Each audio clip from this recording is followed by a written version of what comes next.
శ్రీకాకుళం నియోజకవర్గంలో శ్రీ గుండ అప్పల సూర్యనారాయణ విగ్రహాన్ని అత్యంత గౌరవ మర్యాదలతో మరియు ప్రభుత్వ అధికారిక లాంఛనాలతో ప్రతిష్ఠించామని ఎమ్మెల్యే గొండు శంకర్ పేర్కొన్నారు. గుండ అప్పల సూర్యనారాయణ అందించిన సేవలు చిరస్మరణీయమని, ఆయన పార్టీకి మరియు నియోజకవర్గానికి చేసిన సేవలను ఎప్పటికీ మరవలేమని ఎమ్మెల్యే ఈ సందర్భంగా గుర్తు చేసుకున్నారు.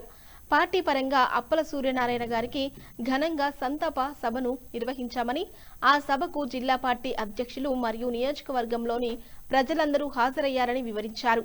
ఈ విగ్రహ ప్రతిష్టాపన కార్యక్రమం గురించి వివరిస్తూ ఈ విషయాన్ని గౌరవ రాష్ట్ర కేంద్ర మంత్రులు మరియు జిల్లా కలెక్టర్ గార్లతో చర్చించి అందరూ అంగీకరించిన నిర్ణీత స్థలంలోనే విగ్రహాన్ని ప్రతిష్ఠించామని ఆయన తెలిపారు. తాను తెలుగుదేశం పార్టీ తరపున మరియు కూటమి ప్రభుత్వం తరపున నియోజకవర్గానికి ప్రాతినిధ్యం వహిస్తున్నామని, పార్టీ క్రమశిక్షణను పాటిస్తూనే ఈ కార్యక్రమాన్ని బాధ్యతాయుతంగా చేపట్టామని ఆయన పేర్కొన్నారు. చేసిన సేవలు మరువలేనివి. ఆయన పార్టీకి కానీ శ్రీకాకుళం నియోజకవర్గానికి కానీ చేసిన సేవలు మరువలేనివి. మాకు ఆయన సంతాప సభ మేము ఇక్కడ పార్టీ పరంగా పెట్టడం జరిగింది. ఆ రోజు 3వ రోజే పెట్టడం జరిగింది. దానికి ముఖ్య అతిథులుగా జిల్లా పార్టీ అధ్యక్షులు పిలిచాము. అందరూ ప్రజాప్రతినిధులు, తెలుగుదేశం పార్టీ అభిమానులు, అప్పల సూర్యనారాయణ గారి అభిమానులు అందరూ రావడం జరిగింది. ఆ రోజు మేము స్పష్టంగా మాట ఇవ్వడం జరిగింది. ఆయన తాలూకా విగ్రహాన్ని శ్రీకాకుళం పట్టణంలో గౌరవ రాష్ట్ర మంత్రివర్యులు, కేంద్ర మంత్రివర్యులు, జిల్లా కలెక్టర్ గారు అందరితో చర్చించి మేము ఒక ప్లేస్ని సెలెక్ట్ చేసి చేస్తామనడం జరిగింది. ఈ లోపల కొంతమంది మరి ఎందుకో నాకైతే నేను ఇక్కడ ఒక ప్రజాప్రతినిధిగా, ఒక ఎమ్మెల్యేగా నేను తెలుగుదేశం పార్టీ తరఫున రిప్రజెంట్ చేస్తున్నాను. కూటమి ప్రభుత్వం తరఫున నేను ఇక్కడ ఎమ్మెల్యేగా ఉన్నాను. నాకు ఎటువంటి రిప్రజెంటేషన్ ఎవరు ఇయ్యలేదు. నాకైతే తెలీదు. తెలుగుదేశం పార్టీ అని చెప్పుకొని తిరుగుతున్న వారు మరి నేనే పార్టీ? నేను తెలుగుదేశం పార్టీ కదా, నాకు వచ్చి చెప్పొచ్చు కదా. అంటే ఇక్కడ ఏంటి, మాకు పోటీగా ఇంకొక వర్గాన్ని క్రియేట్ చేసి ఇక్కడ ఏదో గందరగోళం సృష్టించడానికి మేము కొన్ని సీసీ ఫుటేజ్లు ఉన్నాయని చెప్తున్నారు. కొన్ని ఫొటోస్ నేను గమనించడం జరిగింది. అక్కడికి వచ్చి ఆ కట్టడము, ఆ విధ్వంసం చేయడము, వీటన్నిటిలో ఎవరి పాత్ర ఉంది, గొడ్డల పార్టీ నాయకుల పాత్ర ఉందనేది నాకు స్పష్టంగా అర్థమవుతుంది. వీళ్ళందరూ కూడా ఒక గొడ్డల పార్టీ నాయకుడి యొక్క పుట్టినరోజులకు కూడా వెళ్ళడం జరిగింది. ఆ ఫోటోలు మా దగ్గర ఉన్నాయి. ఇక్కడికి వచ్చి ఏ చేస్తున్నారో ఈ ఫోటోలు మా దగ్గర ఉన్నాయి. అంటే ప్రశాంతమైన శ్రీకాకుళం పట్టణంలో ప్రశాంతంగా ఉన్నటువంటి వాతావరణంలో గందరగోళం సృష్టించి ఏదో మభ్యపెట్టి మా నసిపూసి మారేడుకాయ చేయడానికి చూస్తున్నారు.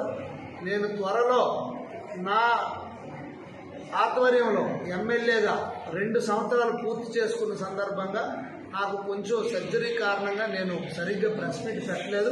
త్వరలో నేను ప్రెస్ మీట్ పెట్టి ఈ 2 సంవత్సరాల్లో మేము చేసిన అభివృద్ధి కార్యక్రమాలు, సంక్షేమ కార్యక్రమాలు, అలాగే పెట్టుబడి చేయడానికి ఏంటి, అసలు మా ప్లాన్ ఏంటి, గౌరవ కేంద్ర మంత్రివర్యులు రామ్మోహన్ నాయుడు గారు, గౌరవ రాష్ట్ర మంత్రివర్యులు అచ్చెన్నాయుడు గారి సహాయ సహకారంతో, అటు లోకేష్ అన్న గారు మానవ వనరుల శాఖ మంత్రులు ఆయన సహకారంతో, గౌరవ ముఖ్యమంత్రి వర్యులు చంద్రబాబు నాయుడు గారు, ఉప ముఖ్యమంత్రి పవన్ కళ్యాణ్ గారి సహకారంతో, కూటమి ప్రభుత్వ సహకారంతో, అలాగే కేంద్ర ప్రభుత్వ సహకారంతో మేము ఏమేమి కార్యక్రమాలు చేసామో అన్నీ నేను కూలంకషంగా వివరిస్తాను.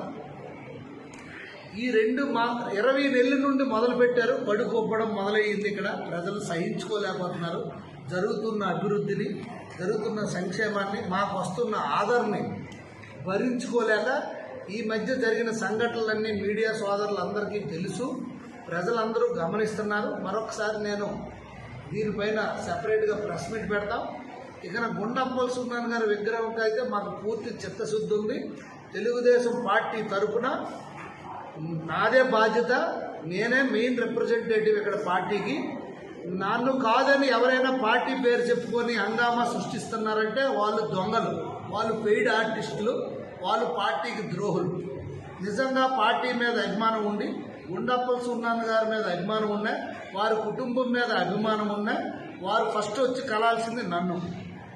అరసవల్లిలో రథసప్తం అయినప్పుడు కానీ, అరసవల్లిలో సిరిమానోత్సవాలు బ్రహ్మాండంగా మనం జరిగినప్పుడు బొట్టు పెట్టకముందే, చెట్టుకు బొట్టు పెట్టకముందే 3 నెలలు 4 నెలల ముందు చెట్టుకు బొట్టు పెడతారు. బొట్టు పెట్టకముందే మేమందరం ఇలాగ అమ్మవారి పండగ చేయాలనుకుంటున్నాం, మేమందరం మీటింగ్ పెట్టుకున్నాం, ఫలానా రోజు చెట్టుకు బొట్టు పెడతాం, మొదటిసారి నువ్వే వచ్చి అక్కడ దర్శనం చేసుకోవాలని అన్నారు. అయినా నేను కొద్దిగా లేట్గా వెళ్ళాను, ఎందుకంటే అక్కడ పెద్దలందరికీ ఇంపార్టెన్స్ ఇవ్వాలని.